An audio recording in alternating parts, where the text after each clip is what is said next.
o que a Bíblia fala sobre a criação do homem. Vamos então para a nossa introdução, que nos diz o seguinte: com o fervor que lhe era tão peculiar, expressa Agostinho toda a sua esperança na redenção humana. A essência mais profunda da minha natureza é que sou capaz de receber Deus em mim. Isso é forte, irmãos. Que Deus é esse? Deus criador, um criador que criou os céus e a terra, um criador que criou o universo, o criador que criou o sol, a lua, as estrelas, o criador, ao mesmo tempo, esse criador, ele habita em mim, habita em você. Ele é grande, mas ele se faz pequeno para habitar em mim, para habitar em você. Verdadeiramente nós somos privilegiados de ter um Criador. Além dele nos criar, ele também tem, nós temos o privilégio dele habitar dentro de nós. Mas o teólogo africano, de forma despretensiosa, mais profunda, porque o nosso espírito anseia por receber a Deus. Fomos por Ele criados, e a nossa alma só descansará quando repousar em sua paz. Muitos homens procuram paz em diversas coisas, e pode ter certeza, sempre vai lhe ficar faltando algo.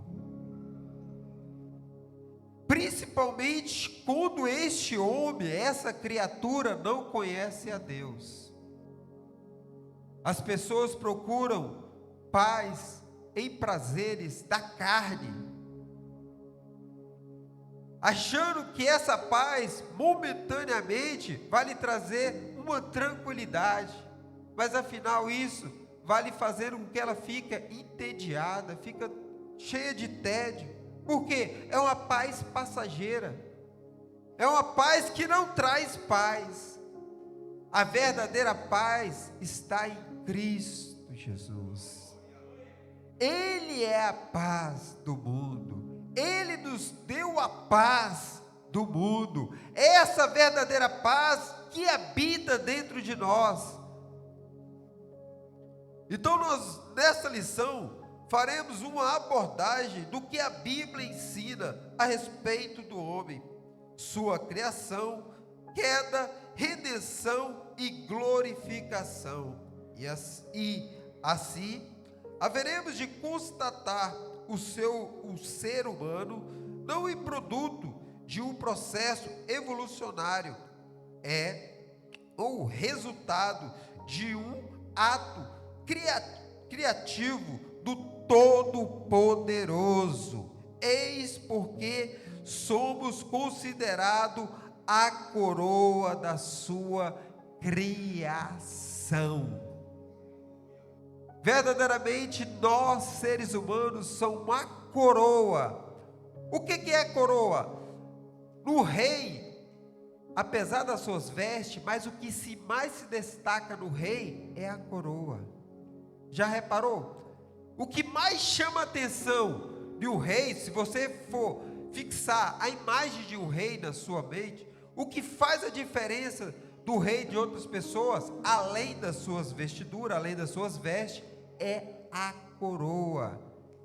E aqui, o autor da revista vai falar que nós somos a coroa de Deus. Vamos entrar então no nosso tópico de número 1. Isso, vai me ajudando aí que... O tópico de número 1 vai nos dizer: o que é o homem? Nesse tópico entraremos a ver alguns fatos a respeito do homem, que feito à imagem e semelhança do Criador, é principalmente a sua criatura. Subtópico de número 1, do tópico 1, a criatura de Deus. Na epístola aos Romanos, o apóstolo Paulo censura os gentios por honrarem mais a criatura do que o Criador, Romanos 1, 25. E assim, dotados em idolatria e abominações, menosprezavam-lhe a glória, a fim de adorar coisas vãs.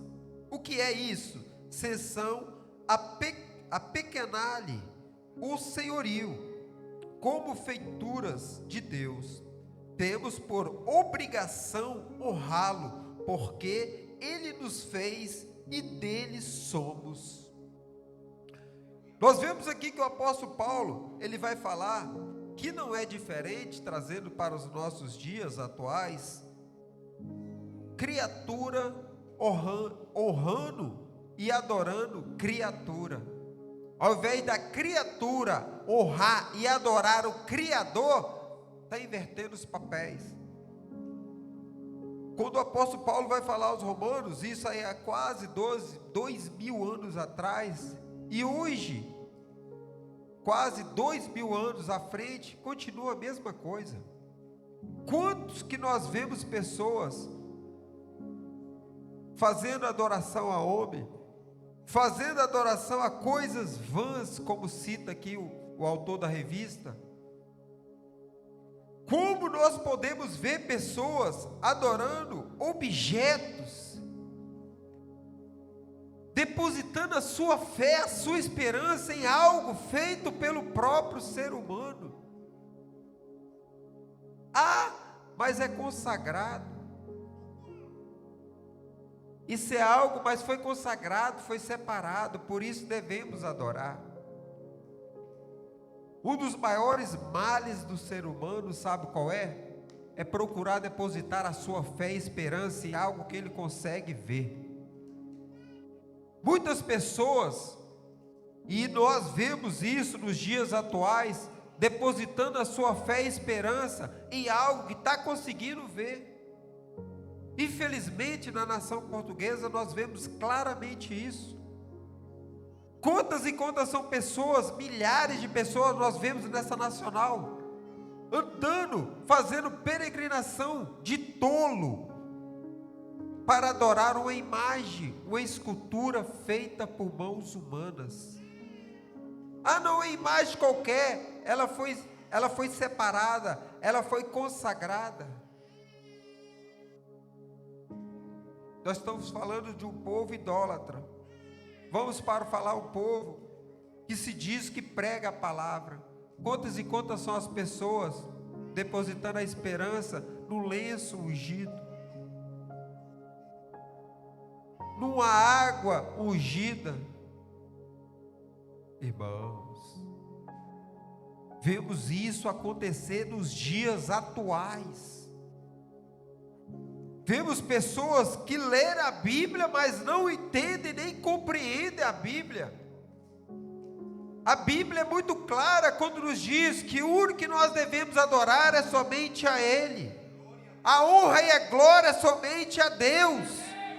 Somente para Deus. Ninguém mais deve ser adorado ou exaltado.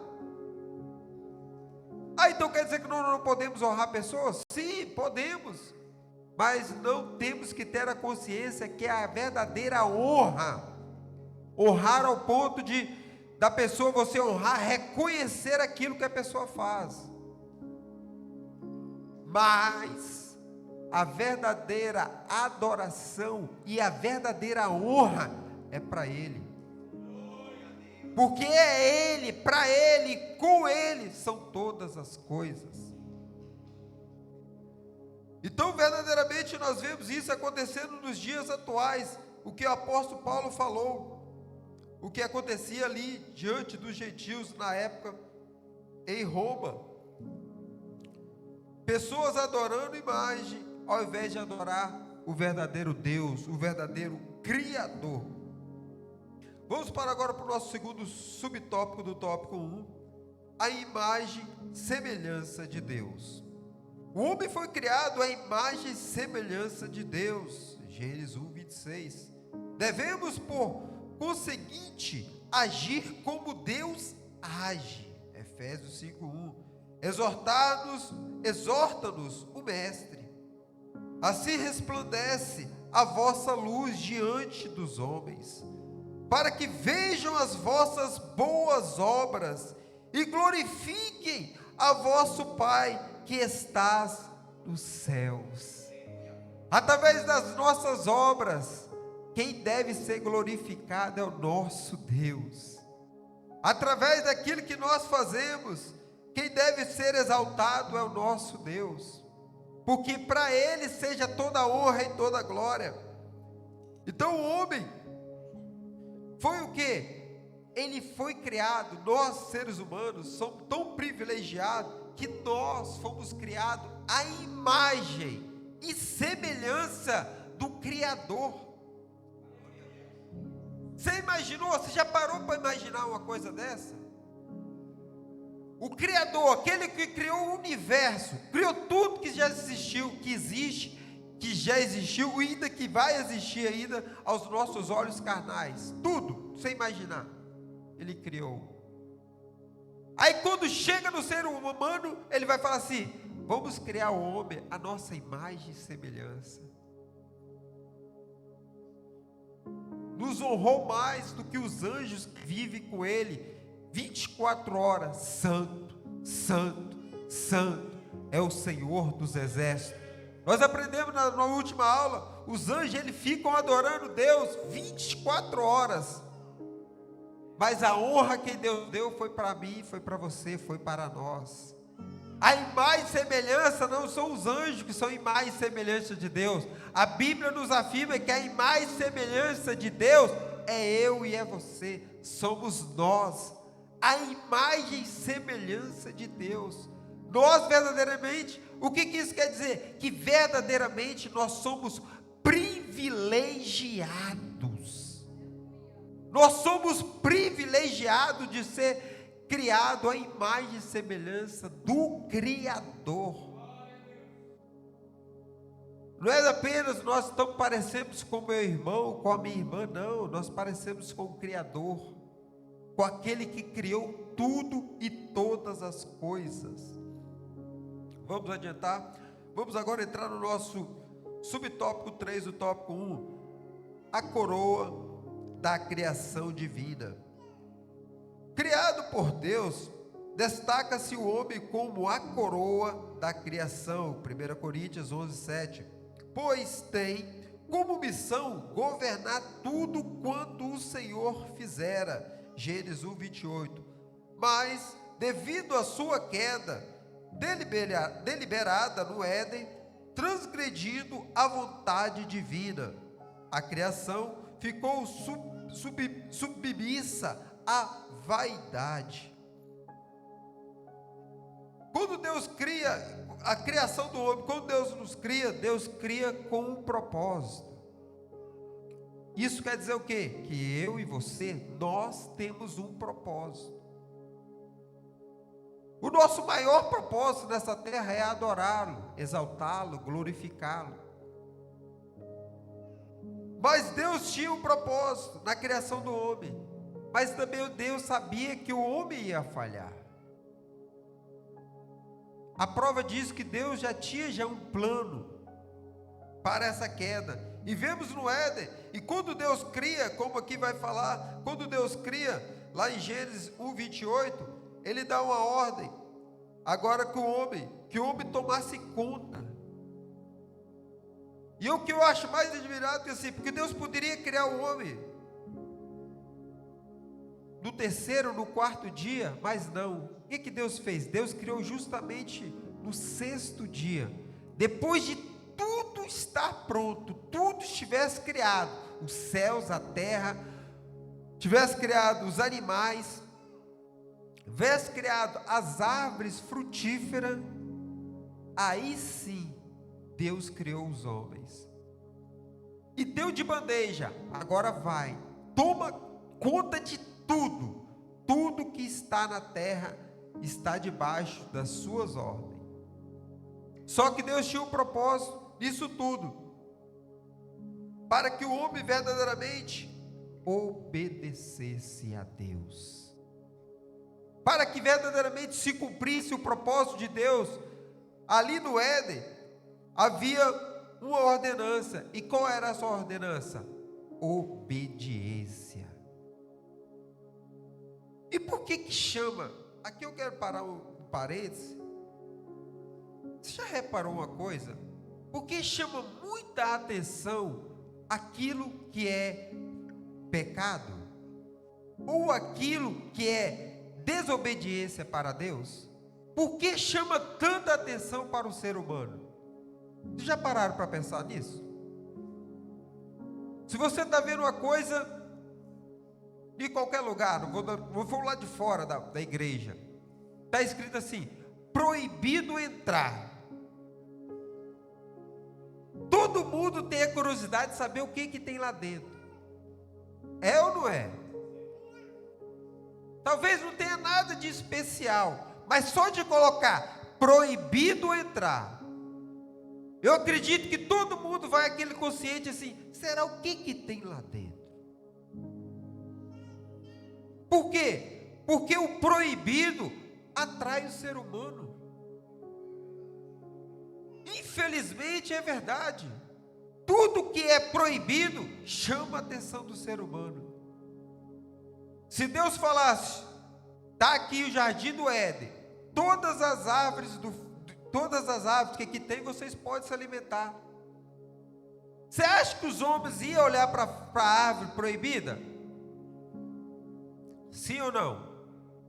Não, por quê? Porque Deus liberou todas as árvores. Ia chamar atenção à proibida? Não.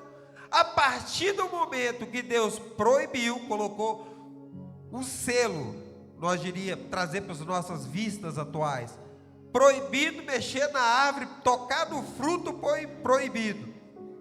Despertou interesse, despertou a atenção. E assim é o ser humano. Por que o ser humano muitas das vezes cai em tentação? Porque lhe despertou o interesse do que é proibido. O ser humano sabe que é proibido, mas desperta interesse. Será o que tem ali? Ah, não posso. Mas o que custa? Só olhar um pouquinho, só para ver o que é. O que custa? Isso não vai fazer nada. E não o nosso arquival, o nosso adversário, quando a pessoa fala, que foi o caso da conversa com Eva, falou: não, vocês vão morrer. Não vai morrer nada. Você acha que você vai morrer? Você não vai morrer nada. Vão lhe abrir os olhos. Você vai ser igual a Deus. Olha, despertando o interesse. A criatura achando que ia ser igual ao Criador. Por quê? Porque o que era proibido despertou interesse. Foi tentado e se deixou levar pelas tentações. Isso quer dizer o quê? Que nenhum de nós estamos isentos de ser tentado. Agora, o ato de chegar e cometer a tentação, cabe a mim e cabe a vocês, cabe a cada um de nós. Sabemos e temos a certeza do que é proibido. Agora, de chegar ao ato de acontecer, aí cabe a cada um de nós a evitar ou não evitar e entrar em pecado, e principalmente entrar em grande dificuldade. Amém? Vamos então para o nosso tópico de número 2, onde fala sobre o tópico a criação do homem. Subtópico 1 do tópico 2, o pacto solene da criação do homem. No sexto dia da criação, assim o Senhor Deus estabeleceu o pacto quanto à criação do homem. Façamos o homem a nossa imagem, conforme a nossa semelhança, e domine sobre os peixes do mar, e sobre as aves do céu, e sobre o gado, e sobre toda a terra, e sobre todo o réptil que se mova sobre a terra. Gênesis 1, 26. Então, quando Deus faz esse pacto com o homem, o pacto que Deus faz com o homem, que ele seria dominador. Olha algo interessante. O pacto do que Deus faz com o homem, que ele seria dominador. Mas o que aconteceu com o homem quando o homem peca? Ele foi dominado. Nós somos dominador. A partir de quê? A partir do momento que nós verdadeiramente conseguimos nos impor. Porque senão, ao invés de sermos dominador, nós passamos a ser dominados. O homem tinha toda a autoridade, porque foi-lhe dada por Deus, o Criador. Mas ele se deixou levar, porque ele foi dominado, enganado pelo inimigo de nossas almas. Então aí vemos que ele seria o dominador de todas as coisas. E continuamos sendo, porque nós somos, que Deus nos escolheu. Mas vemos hoje, verdadeiramente, as consequências do pecado que foi cometido lá no jardim do Éden. Vamos entrar no subtópico 2 do tópico 2. A criação do homem foi um ato criativo. Ao contrário do que imagina os evolucionistas, não é o homem o subproduto de um processo evolutivo que, tendo início no hipotético Big Bang, arrastou-se por milhões de anos até que o ser humano aparecesse sobre a Terra. Apesar de sua língua científica não passa evolucionismo de uma loucura, não passa o evolucionismo de uma loucura, ignora a Deus e ao seu infinito poder. Trata-se, como diz a Bíblia, de uma falsa ciência.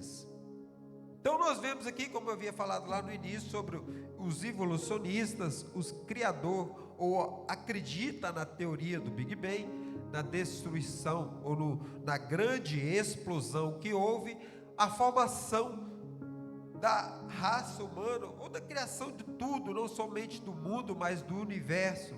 Essa teoria, esses justamente fazendo com que não acredita num Deus criador. Que Deus é esse? Por isso que eu falo, a fé, ela vem pelo e ouvir a palavra de Deus. Se eles não ouvem a palavra de Deus, automaticamente eles não vão ter fé, automaticamente eles não vão acreditar e vão morrer com a sua tese. E depois sabemos para onde vai as almas daqueles que não verdadeiramente ouvem a voz da palavra. Vamos adiantar que temos bastante tópicos. Vamos agora entrar no tópico de número 3.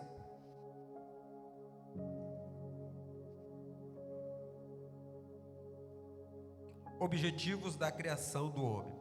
Vejamos porque o homem foi criado. Sua primeira tarefa é glorificar o nome do Criador. Então nós vamos ver que nosso primeiro objetivo da criação do homem é de fazer o quê? Glorificar o nome do Criador, o nome do nosso Deus. Subtópico do número 1 do tópico 2, glorificar o nome de Deus. Lemos em 1 aos Coríntios 11:7, que Deus formou o homem do pó da terra, para que este lhe refugisse a glória. No Éden, Adão não era um mero adorno, era um instrumento da majestade divina. Então nós vemos aqui que Deus, quando Deus vai criar, nós vemos aqui, igual fala, lemos em 1 Coríntios, que Deus formou o homem. E eu acho algo interessante, por acaso eu estava vendo algo a respeito disso, porque muitas das vezes nós dá a entender que Deus formou o homem do barro, não é verdade? Sim ou não? Mas na realidade Deus formou o homem do pó. O pó, eles são partículas tão finas. Quem aqui é do interior, quem mora no interior, sabe o que é pó. Aquelas estradas de chão batido, onde você pisa e o pó sobe. Quem é que nunca andou nas estradas dessa? Aí sim, depois que vem a chuva, aí vira lama. Mas Deus criou isso para ver o quê? O quanto nós, diante do Criador, somos algo insignificante. Ele poderia formar muito bem do barro, mas não, Deus formou do pó. Porque o pó, se você soprar, desaparece. Quem está entendendo? Se você soprar, desaparece. O que isso quer dizer? Nós não somos nada diante do Criador, mas nós somos tudo diante do Criador. Da mesma forma que nós não somos nada diante de Deus, nós somos tudo diante do próprio Deus. Porque Ele fez, como eu já havia falado aqui, nós como uma coroa. Essa coroa aqui, sabe, trazendo para os nossos dias atuais, na linguagem atual, nós somos o que chamamos hoje em dia da cereja do bolo. Quem já ouviu essa expressão? A cereja do bolo. A cereja do bolo é aquilo que todo mundo aguarda. Será que vai acontecer? E quando aparece, nós somos a cereja deste bolo, do Criador. Então nós vemos aqui que o homem, verdadeiramente, nós fomos criados do pó. Vamos entrar no subtópico 2, que nos diz o seguinte: cultivar a terra. Não são poucos os que imaginam seja o trabalho a maldição que nos adveio por causa do pecado. Nada mais antibíblico, muito antes de o homem cair em transgressão. Gênesis 3. Deus já havia encarregado de fazer o plantio da terra e guardar o jardim do Éden. Além disso, o próprio Deus trabalha até agora. O trabalho é uma das maiores bênçãos na vida do ser humano. Aí que eu estava falando ali, que eu estava dizendo a respeito de muitas das vezes nós não agradecemos pelas dificuldades. Quantos de nós que muitas das vezes estamos cansados, fatigados por conta do trabalho? E muitas das vezes pedimos até Deus para que Deus possa ter misericórdia, arrumar uma porta de trabalho melhor, arrumar que nós possamos ter tempo de vir à casa de Deus. E muitas das vezes as pessoas, a respeito do trabalho, procuram sempre algo que se facilite a sua vida, porque é normal, porque o ser humano gosta de ser privilegiado. Quem é que não gosta de ser privilegiado? Todos nós.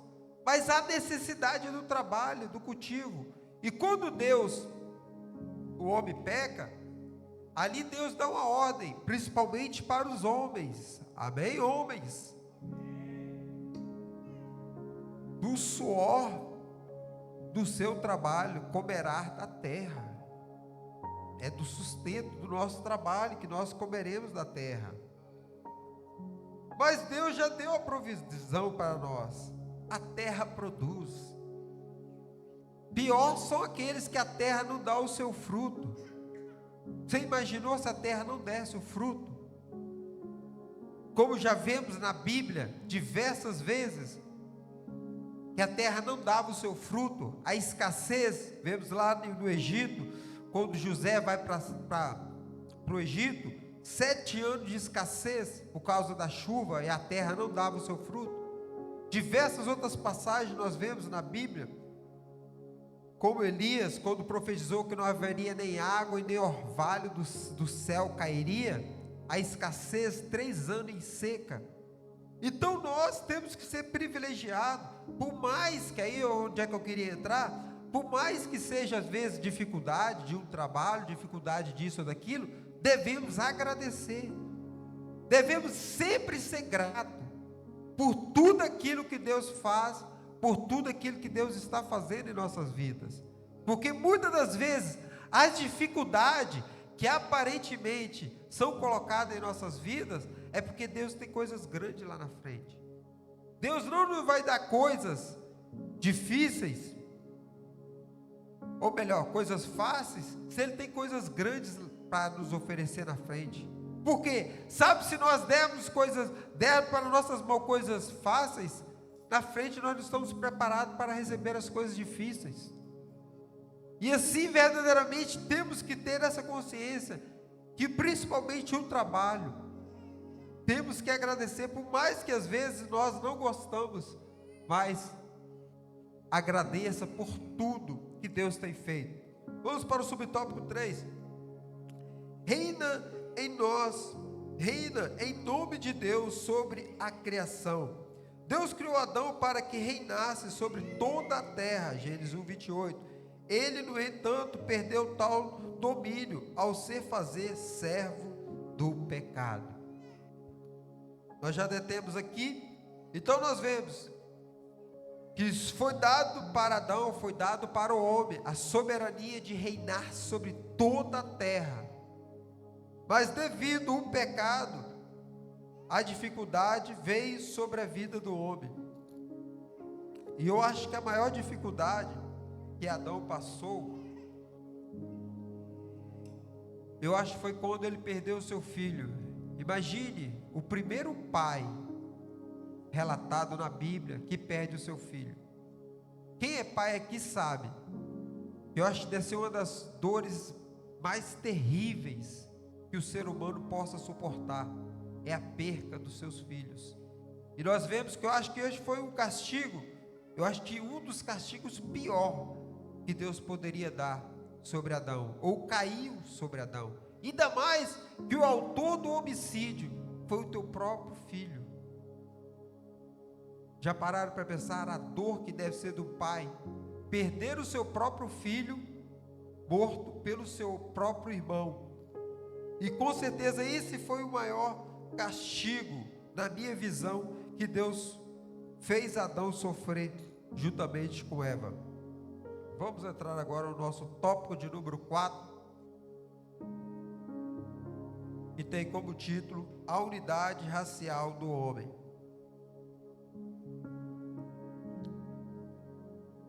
A unidade racial do homem, tópico de número 4. O monogenismo é a doutrina que ensina serem todos os homens provenientes de um único tronco genético. Apesar da variedade da cor da nossa pele, todos somos descendentes de Adão e Eva. Monogenismo bíblico. Em seu discurso na Areópago, em Atenas, realça o apóstolo Paulo, pois ele mesmo é quem dá a toda a vida, a respiração e todas as coisas, e de um só fez todas as gerações do homem, para habitar sobre toda a face da terra, determinados tempos já dantes ordenados, e os limites da sua habitação. Então nós vemos aqui que o apóstolo Paulo, ali quando ele se encontrava em Atenas, ele mesmo dá toda a vida à respiração. O apóstolo Paulo falando aqui de Deus, falando para aquele povo de Atenas, quem é que dava, quem é que proporcionava tudo isso? Por isso que o apóstolo Paulo foi um dos maiores evangelistas que passaram nessa terra. Nós vemos o apóstolo Paulo pregando veementemente, mesmo diante de um povo tão idólatra, mesmo diante de um povo tão incrédulo. Por isso que eu falo, o ser humano, ele sempre procura crer e acreditar naquilo que ele consegue ver. deposita sua fé e sua esperança naquilo que apenas ele consegue ver. Não consegue acreditar em algo que pode acontecer sobrenatural. E um dos maiores milagres, e o que eu vejo e me admiro muito na Bíblia, que o próprio Jesus, muitas pessoas ele curava e falava: você crê? Você acredita? Você tem fé? Porque se nada disso tivermos, não adianta nada. E como é que nós adquirimos fé? A fé ela é adquirida conforme a nossa intimidade com Deus, conforme a nossa esperança, a nossa vivência com Deus. As coisas vão acontecendo de uma forma natural. Por isso que muitas pessoas, principalmente incrédulas, aquelas que não acreditam em Deus, nós vemos muito, você vê muito testemunho de médicos, falando da classe médica, e muitos às vezes crentes, pessoas que acreditam, e o médico vai lá e fala: ó, meu filho, infelizmente esse quadro é irreversível. Nós tivemos exemplo aqui agora, recentemente no nosso ministério, estão tendo sempre, né, todos os dias aparece um caso assim, irreversível. Olhando diante da incredulidade de um médico, e se acontece de pegar uma pessoa que também é incrédula, a primeira coisa que ela vai receber é aquilo como uma flecha. Mas quando acontece de uma pessoa que acredita em Deus: senhor doutor, eu respeito a sua opinião, mas eu acredito acima da sua opinião está a opinião do Deus soberano. Diante do seu quadro, da sua avaliação clínica, tem um Deus soberano que não está importando com nada disso.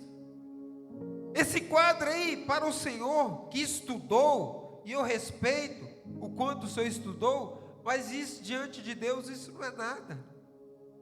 Porque o Deus que opera, que ressuscita mortos, é o Deus que cura a enfermidade, é o Deus que opera maravilhas, é o Deus que faz milagre acontecer.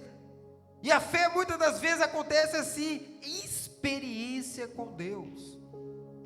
E cada vez mais nós vemos o apóstolo Paulo ali, diante do povo ateniense. Era um povo incrédulo, um povo que não acreditava em Deus.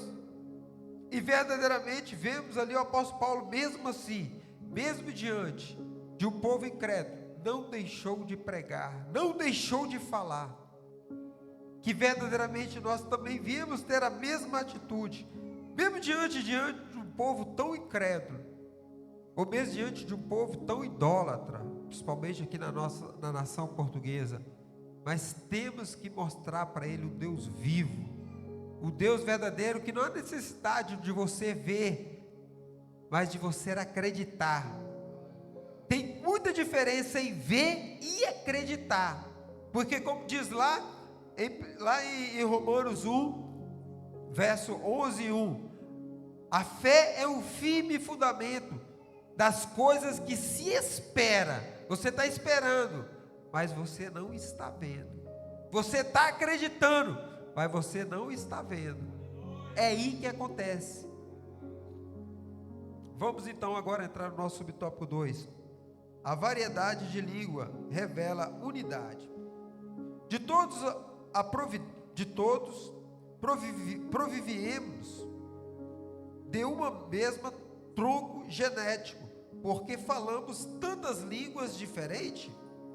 No princípio, toda a humanidade comunicava-se num único idioma. Gênesis 11:1.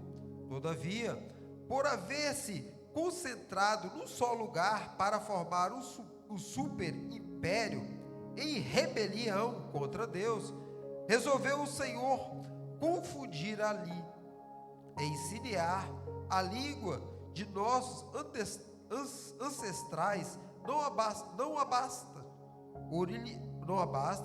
os linguistas detectam através de um exame do idioma atual os vestígios de uma língua comum. Ressalta uma vez mais a verdade bíblica. Foi pregado e muito forte pelo nosso pastor presidente aqui, alguns obreiros se lembram de uma reunião falando justamente aqui sobre um do nosso lema. Quem sabe qual é o nosso lema? Pode falar.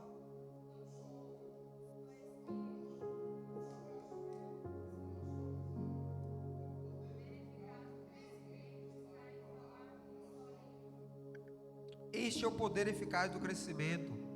Um só povo, um só espírito, um só propósito, uma só visão. O poder eficaz do crescimento está em falar uma só língua. Deus viu que o poder daquele povo ali na Torre de Babel era tremendo. Eles queriam fazer o quê? Construísse uma torre até chegar nos céus. Diante da lógica humana, isso seria claro que seria impossível. Mas Deus fez questão de ir lá atrapalhá-los. Sabe por que Deus fez questão? Porque nós voltamos lá no livro de Gênesis, no início. Quando Deus cria o homem, Deus faz: multiplicai e povoai, frutificai e multiplicai e povoai a terra. O que o povo ali da Torre de Babel queria?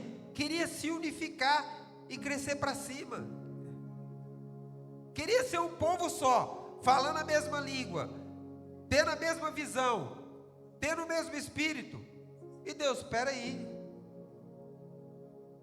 vou atrapalhar. Porque na criação, porque o Criador sabe de todas as coisas. Eu criei o ser humano, não foi com esse propósito.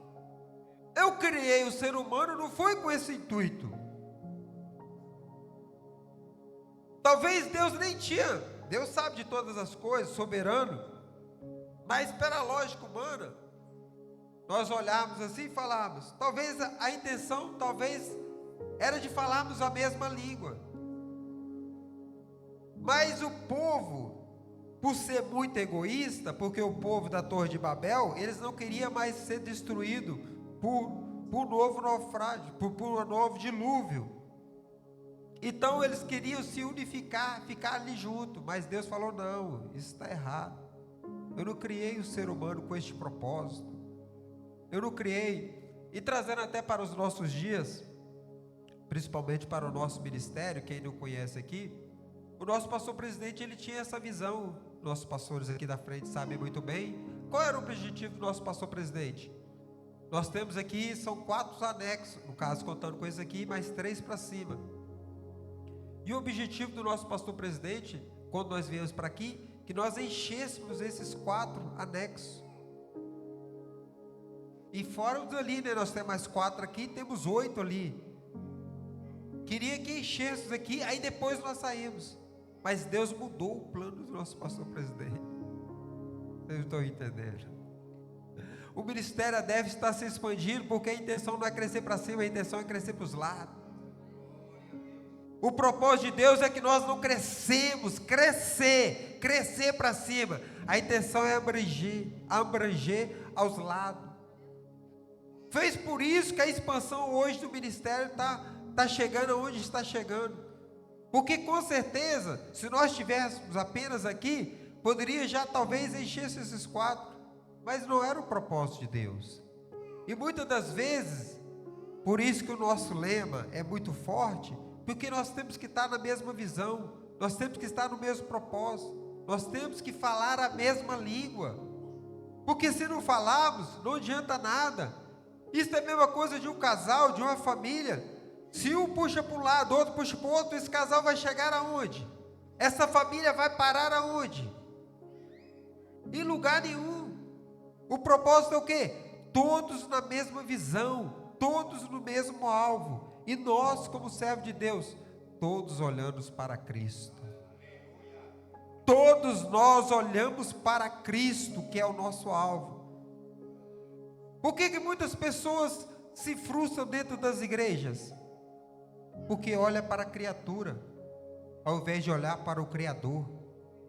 Porque muitas pessoas hoje se encontram desviadas. Você sabia que tem, não vou falar que tem mais pessoas desviadas do que crente, mas o número grande de pessoas que se encontram afastadas, ou mais forte, desviada do Evangelho? Porque muitos olham para a criatura ao invés de olhar para o Criador. Porque é uma palavra que às vezes, muitas das vezes você não gosta. Há uma resposta que muitas das vezes você não te agrada. E você se afasta dos caminhos do Senhor. Nós estamos falando de uma geração muito mimada. De uma geração que, se qualquer coisinha, já vira o rosto, já faz bico. Por isso que nós devemos ser firmes e constantes. Por mais que a dificuldade seja, você acha que é fácil a caminhada? Muitas das vezes não. Por quê? Muitas das vezes vai vir pedra de tropeço. Na caminhada do cristão vai sempre ter pedra de tropeço.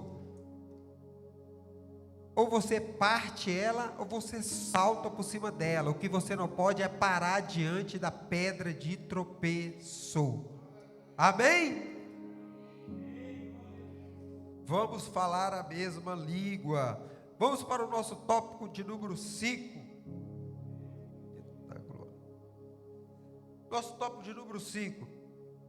De acordo com as Sagradas Escrituras, o ser humano é desta forma composto: espírito, alma e corpo, ou corpo e alma e espírito.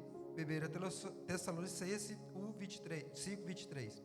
Embora não seja fácil explicar a tricotomia humana, ela todavia é uma realidade. Como diz o próprio autor da revista, embora não seja fácil. Por que isso muitas das vezes não é fácil?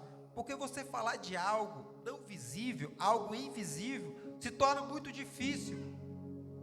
Se eu falar para você que isso aqui que eu tenho aqui são 2 copos, vocês vão acreditar? Ou melhor, 2 taças, vão acreditar? Sim ou não? Por quê? Porque vocês estão vendo apenas um. Isso aqui simbolizando o corpo. Só temos um. Mas dentro do corpo temos almas e espírito. Temos alma e espírito. Por isso que o autor aqui isso é muito difícil às vezes das pessoas entenderem. Por quê? Muito complexo. Porque as pessoas não verem. Mas nós sentimos. Amém? Nós sentimos. Nós somos privilegiados porque sentimos. Então vamos iniciar pelo Espírito. Por intermédio do Espírito, entramos em contato com Deus. Por isso, deve o nosso espírito ser quebrantado. Salmo 51:17. Voluntário e reto. Testemunha o apóstolo Paulo, que servia a Deus em seu espírito. Romanos 1:9. Quando de nossa morte entregarmos a Deus o espírito dos ímpios, Deus o lança no inferno. Não podemos separar a alma do espírito, pois ambos foram uma unidade indivisível, ou não tem como haver separação. Então, como nós vamos falar aqui do espírito, corpo, alma e espírito, nós temos um espírito, o nosso espírito, diferente do Espírito Santo, o Espírito de Deus. E quem deu esse espírito foi o próprio Deus. Esse espírito, na morte, esse espírito nosso volta para Deus. O espírito que Deus deu para toda a criatura volta para Deus. Então nós vemos aqui que, apesar dele falar aqui, o autor, que não há separação, embora que a Bíblia fala que tem algo que separa. O que separa a alma do espírito? Alguém sabe?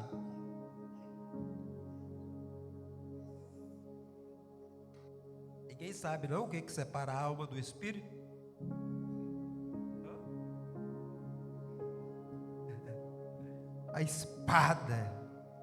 A espada de 2 gumes.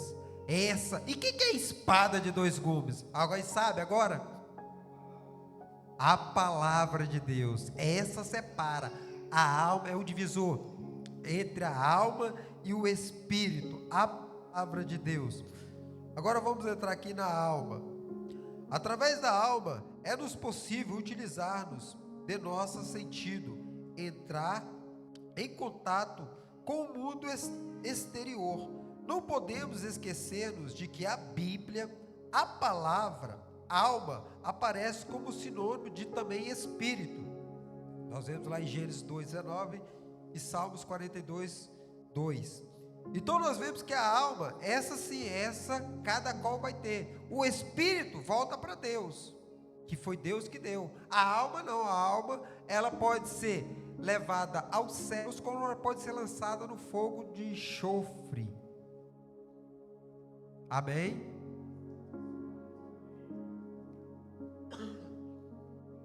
Então nós vemos aqui que a alma e o espírito, embora como o autor vai falar aqui, que a alma aparece também sinônimos de espírito nas escrituras sagradas.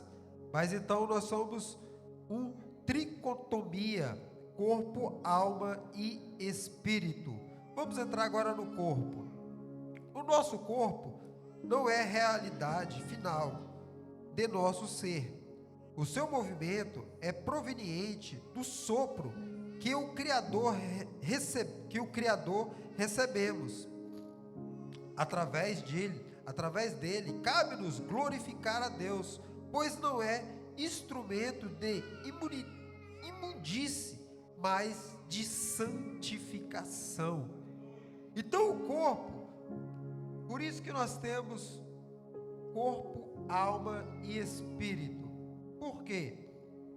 Porque que muitas das vezes o corpo, por ser corpo e por ser carnal, ele fica cansado, ele tem as suas fadigas, ele tem as suas limitações. Mas o que muitas das vezes nos impulsiona para fazer a obra e a vontade de Deus é o Espírito, através da unção do Espírito Santo ao nosso espírito, nos impulsiona a nós a fazer a vontade de Deus, impulsiona a nossa alma a fazer a vontade de Deus. Porque se nós formos olhar para o nosso corpo, que é carnal, e por isso que este corpo, que foi criado do pó, como havia falado, e o pó vai desaparecer, então esse corpo carnal, ele tem suas limitações. Por isso que muitas das vezes você não entende e chega assim: poxa, eu estou tão cansado, mas hoje eu vou à casa de Deus. Hoje eu estou tão fadigado, mas eu vou à casa de Deus. Por quê? Porque é o Espírito te impulsionando a tomar atitude. É o Espírito te impulsionando a buscar. Porque o nosso corpo é um corpo, como havia falado, é um corpo que tem as suas limitações. O nosso corpo, por exemplo, é um corpo que dificilmente conseguimos ficar mais do que 24 horas acordado. Conseguimos se tomarmos alguma coisa. Por quê? Porque este corpo ele é limitado. Nós vivemos em um corpo limitado, com as suas limitações. Portanto, devemos ter essa consciência que temos em nosso corpo e somos tricotossêmicos ou tricotômicos, que quer dizer corpo, alma e espírito. Vamos agora entrar no nosso último tópico, tópico 6. Essa lição é composta de 6 tópicos, que nos diz o seguinte: o tópico de número 6, o futuro glorioso do homem em Cristo. Todavia, dotado de livre-arbítrio, o homem pecou contra o seu Deus. Gênesis 3. A sua transgressão, porém, não pegou Deus de surpresa. Apocalipse 13:8. Através de Cristo, provém-nos eterna e suficiente redenção, dispensando-nos um tratamento tão especial. Somos, portanto, conhecidos como. Está aí os 4 subtópicos do tópico 6, como nós somos conhecidos.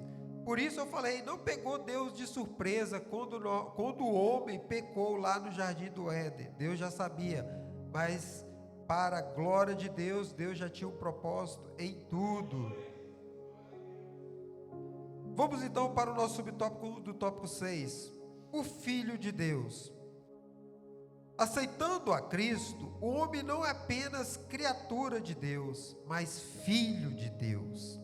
Nessa condição, temos livre acesso ao Pai Celeste, a quem, amorosamente e intimadamente, clamamos, Abba, Pai.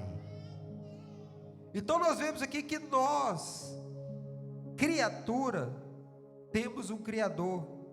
E através de Cristo, nós podemos chamar esse Criador de Pai. Pai é quem cuida, Pai é quem zela, Pai é quem verdadeiramente protege, Pai também corrige e Pai exorta. Mas nós somos privilegiados por quê? Porque além de nós fomos criados por Deus, nós também podemos chamar o Deus de Pai. E muitas criaturas não têm esse privilégio, ou boa parte da maioria das criaturas não tem o privilégio de ser chamado ou ter um pai, porque muitos ainda são incrédulos, ainda não acreditam nesse pai. E nós somos privilegiados por reconhecer e sabemos que temos um pai, e este pai ele zela, ele cuida, este pai guarda, e o que mais o pai quer é o bem do seu filho. Por mais muitas das vezes o pai corrige, e o filho muitas das vezes ele ira, ele se rebela, mas o que o pai quer é o bem do próprio filho.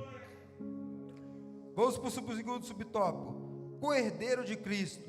Sendo homem, o Filho de Deus, torna-se imediatamente co-herdeiro de Cristo, como livre acesso a todos os bens espiritual. Além de tudo, nós somos filhos, também somos co-herdeiro de Cristo, somos herdeiro da salvação eterna, somos herdeiro de morar onde vamos viver a eternidade com Deus. E quando se fala de herança, de herdar, muitas das vezes as pessoas olham muito para o lado material, coisas banais, coisas em vãs, coisas que não levam a nada, que é os bens materiais. Mas nós verdadeiramente temos que reconhecer que a salvação não há dinheiro no mundo que a pague. O Senhor ele vai falar, que adianta o homem ganhar o mundo inteiro, mas perder a sua salvação. Nós podemos ter a noção de o que é a salvação. Se você tiver toda a riqueza do mundo, for colocada nas tuas mãos, e falar, ora, diante dessa riqueza, eu quero o seu filho ou essa riqueza? O verdadeiro pai entrega tudo pelo seu filho. É algo tão extraordinário que não há dinheiro no mundo. A salvação do filho, a vida eterna do filho. E nós somos co-herdeiro de Cristo. Nós somos verdadeiramente privilegiados por sermos co-herdeiro do nosso Senhor e Salvador Jesus Cristo. Subtópico 3. O templo do Espírito Santo. Nosso corpo é templo e habitação do Espírito Santo. Conforme já frisamos, é um instrumento de santificação. Vemos aqui que nós temos um corpo, e este corpo devemos nos santificar. Por quê? Porque este corpo não habita qualquer coisa. Este corpo habita o Espírito Santo de Deus.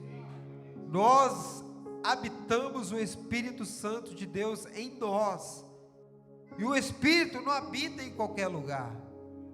Principalmente o Espírito Santo. Por quê? Porque já diz, ele é santo.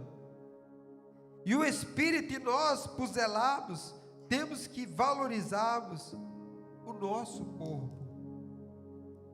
O nosso corpo físico, que muitas das vezes nós olhamos para esse corpo e vimos ele a aparência, mas Deus não olha para a aparência.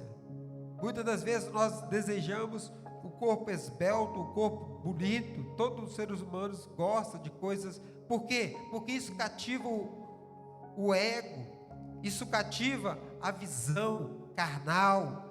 Mas Deus quer um corpo santo, o corpo glorificado, o corpo onde o Espírito Santo habita nele, de uma forma plena e sucinta. Subtópico 4, a glorificação final. Como se não bastasse todas essas bênçãos, o que recebemos a Cristo, aguardamos em bem-aventurada esperança. A vinda de Cristo, Tessalonicenses 2,13, nossos corpos serão um abrir e fechar de olhos, gloriosamente transformados. Quanto à morte, não mais terá poder sobre nós. Aleluia! A morte não vai mais ter poder sobre nós. Por quê? Porque nós estaremos com o corpo glorificado. Isso vai ser o quê? Amanhã? Não sei, pode ser agora. Uma coisa eu sei e tenho certeza, vai ser num abrir e fechar de olhos. O abrir e fechar de olhos vai ser num piscar de olhos. Por isso nós temos que ter essa consciência que temos que habitar em um corpo, e este corpo ele tem que ser glorificado, para que o Espírito Santo habita em nós. Vamos para a nossa conclusão? Vamos lá, a nossa conclusão?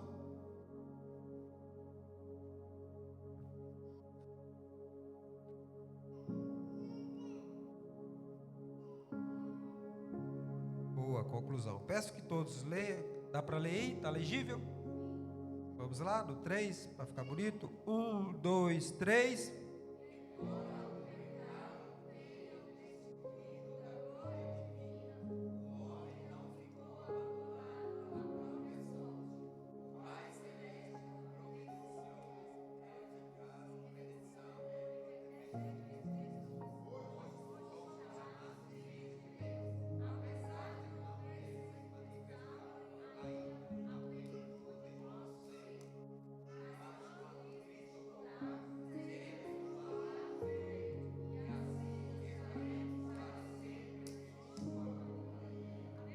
Glória a Deus.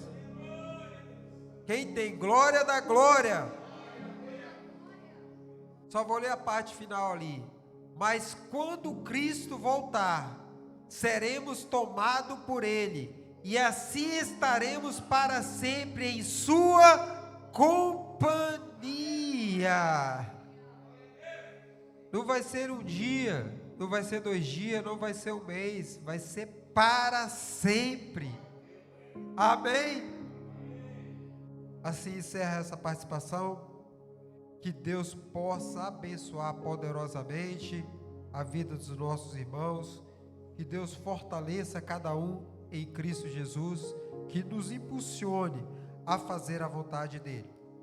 Nosso obreiro diácono Gabriel Ferreira, ele que estará tomando e dando a direção do culto dessa tarde e nesta noite. Que Deus assim abençoe a vida de todos, em nome de Jesus. Amém, amém, graças a Deus. Quantos estão felizes aí ainda? A paz do Senhor, meus irmãos. Que aula poderosa, hein? Glória a Deus. Lição número 7. Foi me dada a responsabilidade aqui da gente poder finalizar. Prometo ser breve. Nos diz o seguinte, a lição 7. O homem, coroa da criação.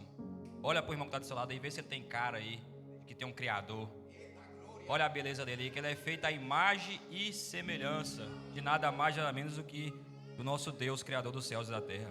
Meus irmãos, essa aula, eu estive meditando nela, ela é de extrema prioridade. Ela é muito mais do que uma necessidade. Ela é uma prioridade na tua vida. Ela é o fundamento, o entendimento dela. Porque, como é dito, né, o homem é a coroa da criação. Quando a gente olha para o universo, tem coisas que nem sequer você sabe que existe. E eu e você, o ser humano, é a coroa. é a cereja ali, né? É a beleza, é a parte que o Senhor deixou por último. Não, vou deixar isso aqui por último, porque eu vou dedicar um tempo de qualidade naquilo.